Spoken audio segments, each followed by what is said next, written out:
Hello friends, welcome to Jia's kitchen. आज हम बनाएंगे सरसों का बहुत ही टेस्टी साग, वो भी कैन का यूज करके। आप देख सकते हो मैंने यहाँ पे स्पिनिच प्यूरी और सरसों के साग का कैन का यूज किया है।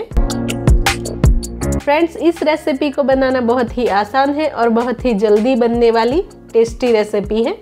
यहाँ पे मैंने लिया है एक पैन और उसमें डालेंगे बटर। बटर मैंने एक बड़ा चम्मच के करीब यूज किया है। इसे हम अच्छे से मेल्ट होने देंगे। आप यहाँ पे घी का भी यूज कर सकते हैं। इसमें ऐड कर देंगे 400 ग्राम स्पिनिच, जो मैंने आपको अभी टिन दिखाया था, और साथ ही में ऐड करेंगे सरसों का साग, ये भी 400 ग्राम है, इसे भी ऐड कर देंगे। और हम दोनों साग को बटर के साथ में अच्छे से भून लेंगे। इसे अच्छे से मिक्स करते हुए हमें 4-5 मिनट के लिए इसे भून लेना है।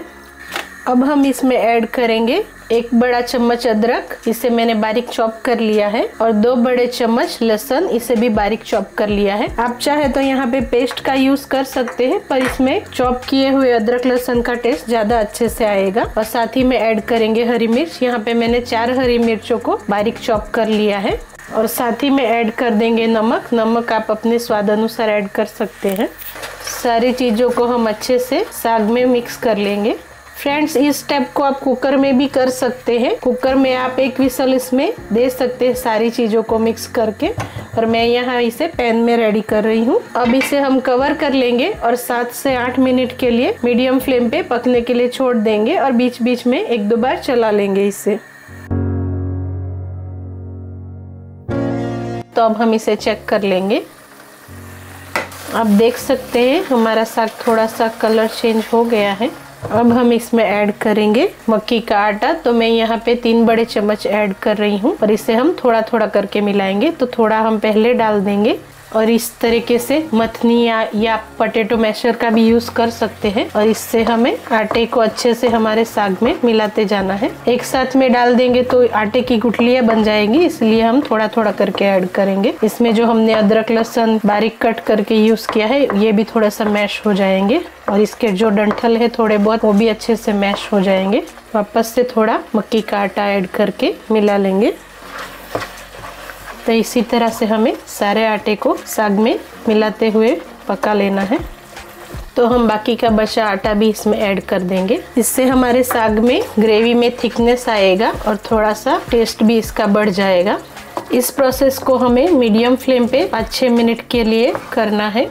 फ्रेंड्स, आप देख सकते हैं हमारे साग को हमने अच्छे से घोट लिया है और ये अच्छे से कुक हो गया है। तो अब हम इसे साइड में रखेंगे और इसके लिए तड़का तैयार कर लेंगे। तड़का रेडी करने के लिए अब हमने लिया है एक पैन, और इसमें डाल रही हूँ मैं 2 बड़े चम्मच देसी घी। पंजाबी डिश देसी घी या बटर में ही अच्छी लगती है, तो इसे हम घी से बनाएंगे। तो यहाँ पे मैंने 2 बड़े चम्मच घी को पैन में डाल दिया है। अब इसे हम अच्छा गर्म होने देंगे।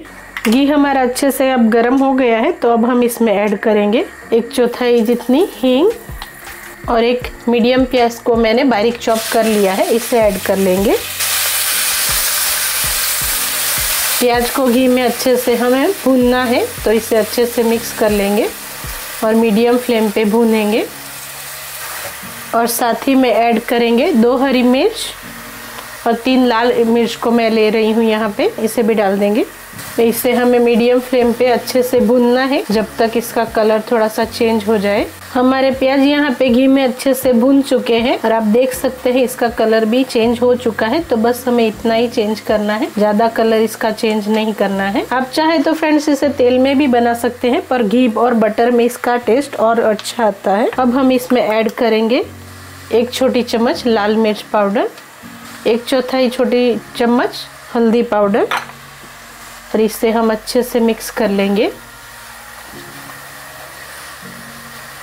अब इसमें ऐड कर देंगे हमारा भुना हुआ साग, जो हमने बटर में पहले से भून के रखा है। तो इसे हम अब तड़के के साथ में अच्छे से मिक्स कर लेंगे। फ्रेंड्स, यहाँ पे हमने तड़के में लाल मिर्च का यूज किया था, इसलिए हमारे साग का कलर अब चेंज हो गया है। अब हमारे साग को हम मीडियम फ्लेम पे 3-4 मिनट के लिए मसालों के साथ में अच्छे से भून लेंगे, जिससे इसका एक्स्ट्रा वाटर भी खत्म हो जाएगा।